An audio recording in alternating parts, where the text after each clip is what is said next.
ధర్మశాస్త్రము చాలా సూక్ష్మమైనది, పెద్దది, అనంతం, సాగరం, సముద్రము. అది సామాన్య మానవులకు అర్థం కాదు, అంతు చిక్కదు. సులభముగా కనిపించినను అంతు దొరకదు.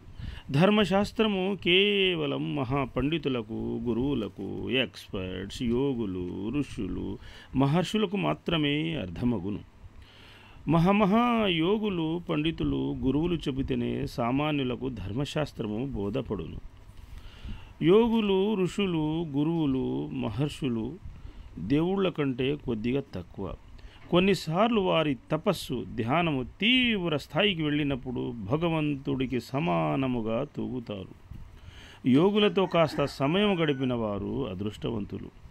దేవుళ్ళు, యోగులు, ఎక్స్పర్ట్స్ సామాన్య జనుల గూర్చి ప్రతి ఒక్కరూ తెలుసుకొనవలెను.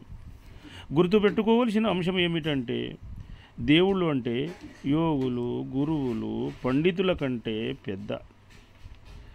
యోగులు అంటే ఎక్స్పర్ట్స్ కంటే ఎక్కువ. సామాన్య జనుల కంటే ఎక్స్పర్ట్స్ ఎక్కువ. ఎక్స్పర్ట్స్ అంటే సామాన్య జనుల కంటే అధికము. ఇది సత్యము. అందరూ అర్థము చేసుకొనవలెను. ధర్మశాస్త్రాన్ని పాటించవలెను.